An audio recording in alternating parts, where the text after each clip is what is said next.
Hi friends, this is Tiina and welcome to my new video. So today we are painting this really simple and easy rainy window. It doesn't have too many details and it took me just less than an hour to paint, so it was definitely fast. I think this painting also works perfectly for the season, at least for me, because it has been so rainy here. But let's start. So I'm using Talens gouache in shades white, black intenso, raw sienna and raw umber. I'm using 3 different brushes. One is size 12 flat brush, one is size 4 round brush, and then I have a smaller detail brush. I'm also using Pigma Micron fine liners in sizes 01 and 005. For my notebook, I'm using this Rembrandt watercolor notebook that was gifted to me by Talens. All of my used products are listed in the description, so check that out if any of them interest you. So I'm starting this painting process by first taping the edges of my painting. By the way, I just quickly want to remind you, as always, that even though this painting is basically titled as simple and beginner friendly, it's totally fine if it didn't turn out perfect, whether you are a beginner or a more experienced painter. I always want my videos and my tutorials to be more of like an inspiration instead of like a discouragement. So just reminding you that we all, whether we are a beginner or not, we all make paintings that we don't like and we would rather maybe throw away. So just saying that so you don't feel bad if things don't turn out perfect. But now I'm starting to mix my paint for the first thing that I'm going to be adding into this painting, which is the sky. So you could see that I'm adding a lot of white and I'm just adding some of that raw umber and black to my palette. At this point, I didn't really realize that I was going to be using the raw sienna yet, so I didn't add that to my palette, but I'm not going to be using it with this sky color anyway. So as you can see, I'm just adding some white to my Talens gouache and I'm just adding some of that brown and black into it. But I'm just really tipping the absolute tip of my brush into the color so I don't get way too dark colors. And then I'm just also adding some white to it afterwards because I think it turned out a little bit too dark in my opinion. What I'm trying to do with that brown color is just adding a bit of warmth into my gray tone, because of course if you just use white and black, it is just going to be that. It's going to be black and white. So, that brown color adds a little bit of color and warmth into the shade that we're going to go for. But if you want to make things even more simple, you can just ditch out all of the brown tones that we're using in this painting and just go for white and black. So as you can see, I'm starting to add that color with the flat brush in my painting, and I'm pretty much going 2/3 of a way from up to down.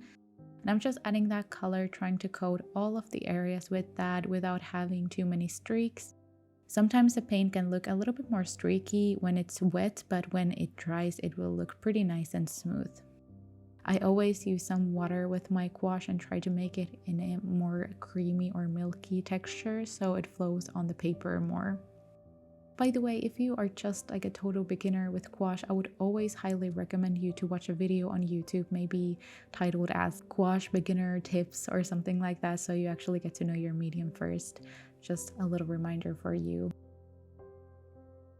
Now you can see me adding some of that raw umber and black in my color that I just used for the sky to make this more brownish tone just underneath the sky color. So we're going to be making a gradient, and if you don't want to, you don't have to add any of this brown into your painting. You can just use white and black and make a gradient from top to bottom, from lighter to dark. But here I would just want to add a little bit of this warmth into this painting. So as you can see, the color that I have as a brown tone in this painting right now, it looks a little bit dirty brown. So that's why I decided to add the raw sienna into my palette and just mix that together with the other brown and black tone to make this more warm and just a cleaner brown tone into this painting. After I had mixed that color, I just added that on top of the color that I just added to my painting, and I already noticed that it looked a lot better. Of course, the color just looks really blotchy right now when I just added it to the painting, so I went in with a damp brush and started blending the edges of those two colors together. So I dipped my brush into some water and then I took a paper towel and just, dried my brush a little bit to make it damp instead of wet, and then I just blended those two colors together with these long strokes all the way across the whole painting.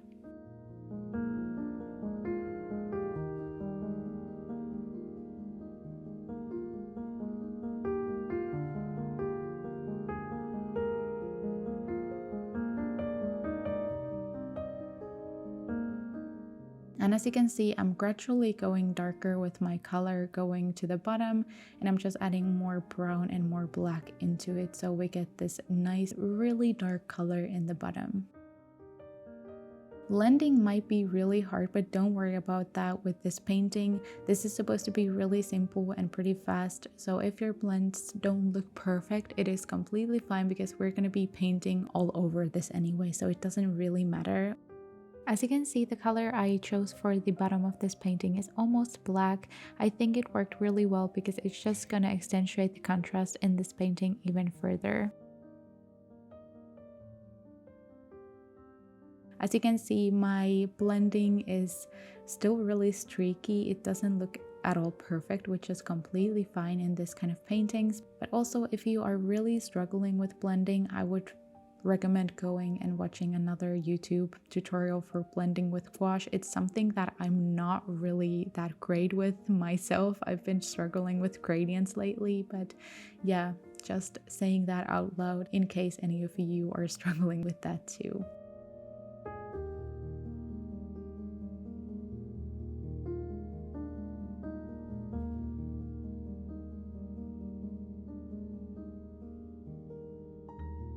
So I'm taking my size 4 Etchr Lab brush and I'm starting to make these little lines and boxes on the bottom of this painting, especially in the darker areas, maybe in the 2 darkest shades that we just added with the gradient. So this lighter color that we're adding here is just slightly going to pop out from the color that we added prior, and this is going to be all the houses and all the roads in the cityscape that we're going to be seeing slightly through the rainy window.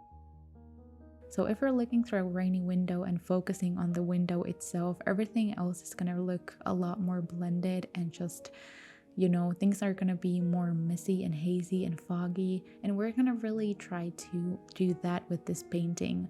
And so you can see me adding these little rectangles and these diagonal and horizontal roads in the back. I'm just going in with my damp brush and blending those little details to the background below. So I'm just taking that brush and just kind of mixing those edges together and making it more blended and more hazy, like I said. And this is going to give the effect that there is really this random little town behind the rainy window.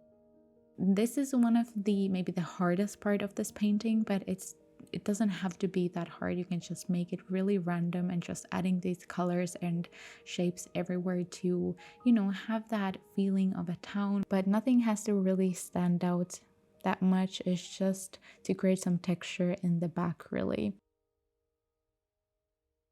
By the way, if you are recreating this painting, don't forget to tag me on Instagram or any social media you're publishing it in. I would always love to see recreations, so feel free to send them to me on Instagram as well.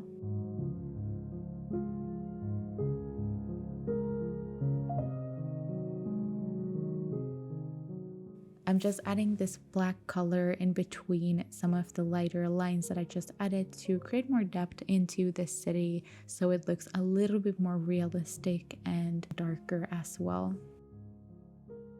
Since this is definitely a part of the painting process that is a little bit more complicated looking, I'm going to be showing you a little reference photo that I was looking at before when I made a painting like this. I did not use that reference photo specifically for this painting this time, but it's one that I remember looking at before and kind of understanding how a city like this works out, I guess. I will also link that image in the description just in case you want to see like a real life photo of this kind of scene, and maybe it makes more sense to you that way.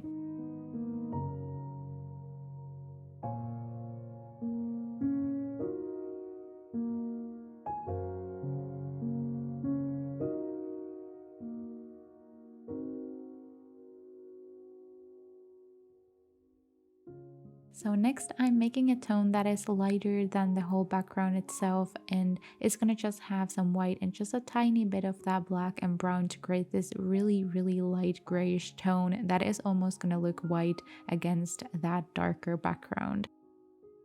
And now we are starting to create the raindrops, and this is really the easiest part in this painting. And I would really recommend you to not look at the placement of my raindrops or any of their shapes really, or where I am placing them. I would like you to just take a brush and light, almost white gouache, and just starting to place these little dots and raindrops everywhere. I'm just really tapping my brush into the paper and trying to make these really rounded shapes, avoiding any harsh and sharp edges, and yeah, just going with the flow, I guess.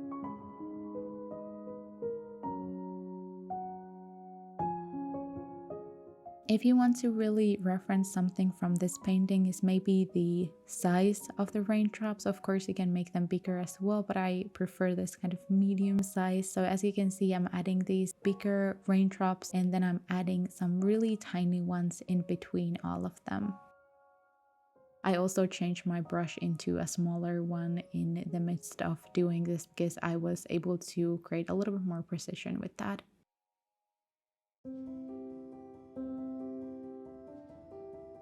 After I was done with the white raindrops itself, I started working on the shadows and the next part in this painting. So of course in real life raindrops look really different than this that we are creating now, but I'm just making like a simplified version of that. But in this painting we're adding some of that shadow on top of the raindrop that we just painted. So I'm taking just a tiny bit darker gray tone and adding that on the top portion of the raindrops that we just painted and to all of them. So I'm adding these details either in like a little dot or creating this slight downwards U shape.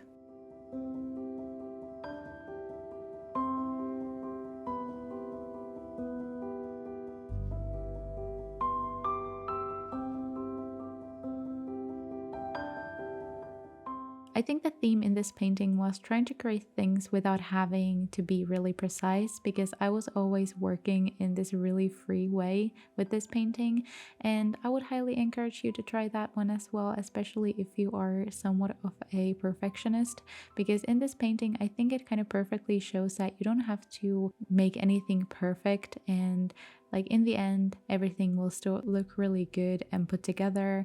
And yeah, you just don't need to waste all that time just worrying about all the small details when you realize that in the end it doesn't really even matter. Of course you can go with more intricate details and more realistic raindrops. I've done that multiple times, but I also just know how much time that can take. So having this type of painting sometimes just, works so much better for me.